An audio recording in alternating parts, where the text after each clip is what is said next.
Welcome back, guys, to Sports with Sonny. This is going to be our advanced baseball series. I have unfortunately expended a good number of my knowledge with the beginners and intermediate videos, so I thought I would bring in the professionals, my cousin Taylor Alarcon. Taylor went to Claremont High School. She graduated in 2016. She went on to play college softball for William Jewell College in the great state of Missouri, and she has 16 years of playing softball, so what a great resource to talk to today. Yay! Sound about right? Yeah, it's all right. Cool. So, Taylor, a lot of people, obviously, we're stuck at home. Everybody should be stuck at home, a lot of people. But I just kind of wanted to pick your brain a little bit here. And what are some things that you can do at home as a softball or baseball player to kind of improve your game? Maybe focus on a new skill. What are some skills people can focus on? Things like that. Mm-hmm. And I know as much as everyone is dreading this whole quarantining, but I think this is also a great time to reflect as a player, to realize some of the strengths and weaknesses that you have. For example, I know that one thing I had a harder time with was just my speed in the game.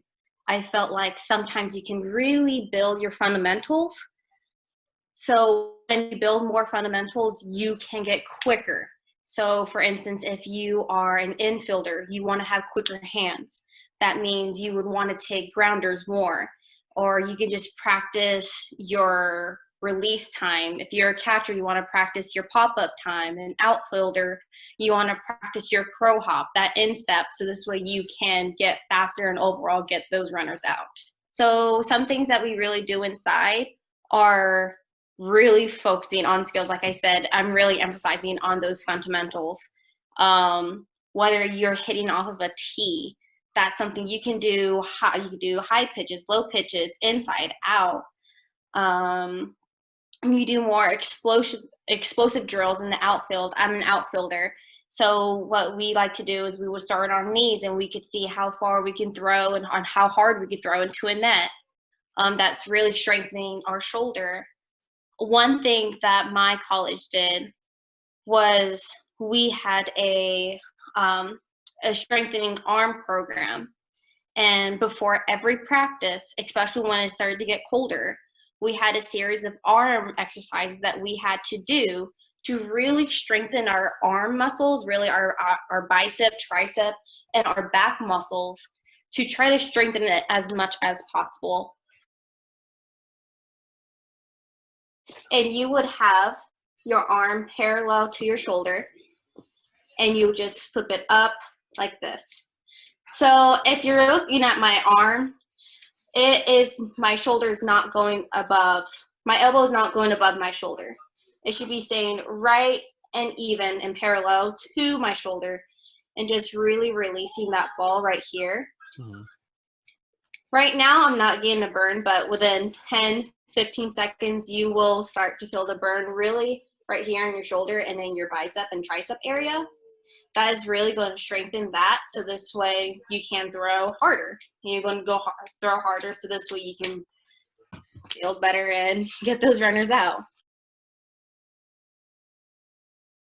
Oh, of course. Our coach always said our core is literally the center of our body. And it helps with everything. If you have a strong core, you're going to have strong muscles. If you have a strong core, you're going to have a strong shoulders. That's how he said it. So, I mean, any type of core exercises, a lot of exercises help with core arms and core legs. So no matter what exercise you're going to do, just know that most of them always relate back to your core. Awesome. Well said. So I guess this is going to be the part where I open it up to you. If you have any other tips of advice, drills, skills, things that you're doing right now. I know, sadly to say here, that your season got cut short because of it. I'm sorry to hear that. Some things that you would be focusing on or would recommend to your teammates, or if you were coaching youth sports right now, or you were coaching a team right now, what would you say? As much as you probably have heard this multiple times, is try to stay as positive as much as possible.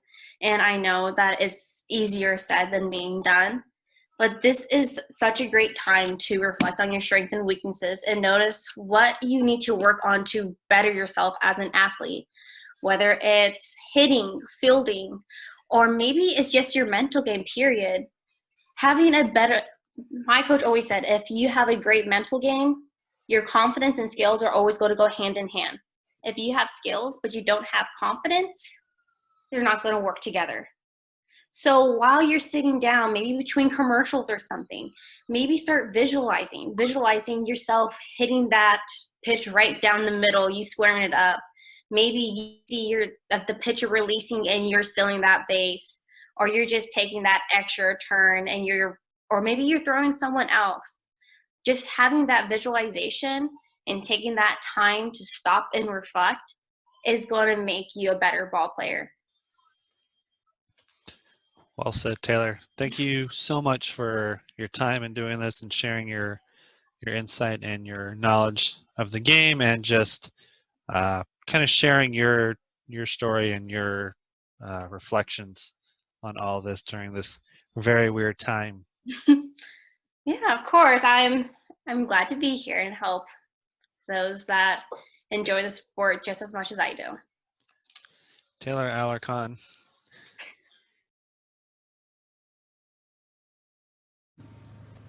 Alright guys, so the first drill I want to show you, this drill is called the fence drill. Unfortunately, as you can see, I do not have a fence. However, you can use anything that you want in replacement of a fence. You can use a brick wall, you can use a fence, or you can use a pole, anything that will show an indication of this drill that will show if you were to hit it, it's visible enough to where you can make adjustments. So the first thing that you want to do is you want to get your bat and you want to get into your batting stance. So again, that nice batting stance, you want to make sure that the knob of your bat is at your belly button. Yes, I said your belly button. After you put your bat to your belly button, you want to make sure that the end of your bat is right up against the wall. As you can see, if I were to go like this and have no hands, the bat is now balanced and at a parallel, and I do not have to put any force to it. You do not want to be super close to the fence. As you can see, I just push more into it. This bat is now hurting my stomach. You don't want to be that close to it. It shouldn't hurt. You want to be nice and relaxed where it's just held up just enough. After you do that, you want to get into your batting stance and you want to put your hand up as if you're getting ready to swing. Once you do that, you want to take your regular swing as if you were going to. When you take your swing, you should not hit that wall or whatever you're using. You should not do that. If you were to hit a wall, if you see right there, that is not the bat plane that you want to go. Your bat plane should be nice and easy. This way, if you swing this way, this is actually the quickest and shortest way to approach the ball. If you do this, this will make sure that you have more time to see the ball and adjust to that pitch that pitcher throws. Anything that makes your bat speed quicker and is making sure that it's on that nice plane, you're not rolling over, you're not going around it, it's not that loopy swing, it's going to be perfect. And this drill does exactly that. Just take it nice and slow, making sure that you do not hit that wall. And after a couple swings, you still want to make sure that if you are where you are standing, that bat is still there, to make sure that that gap does not increase more. Ensuring that you making sure that that plane is just right for you. Hey, what's up guys? So for our next video, I'm going to be demonstrating how to have soft hands, because you know that in baseball and when you are fielding, you want to have those soft hands. You do not want to have brick hands. So what I mean by soft hands is whenever you get a ball, whether you're in the infield or outfield, you are going to be using the energy of the ball, and you are going to be using that and bringing it with you, which means that you are transferring the energy of the ball and you're transferring within yourself so you can make that nice and fluid throw. You do not want things to be choppy, because if you have things that are choppy and you were to break that motion of that ball and you are being way too aggressive and you're being stiff, that's going to lead into more errors, and we want to try to minimize errors as much as possible. So an example of it was if when you're in the infield and you get a ground ball, and when you get that ground ball, you are going to bring it up to a chest. You're going to bring it up to your chest because you are transferring that energy, and you're bringing that energy and transferring it to you. you want to transfer that energy to you nice and soft, so this way you can make that nice throw. If you were to break it and you were to be and have your arms way too extended, that's having brick hands, and that's how things are going to get a little messy. So one thing that you can do is you can just get a regular tennis ball. The reason why I say tennis ball and not a baseball or a softball is because tennis balls are a little bit bouncier, which means that you have to really focus on using those soft hands and being as gentle as much as possible. So first thing that you can do is you can do this with a friend or a family member, whatever you would prefer. The first thing that you want to do is you want to get your throwing hand and you want to put that right behind your back, because you do not want to use that for that drill. The only thing that you need is your fielding hand.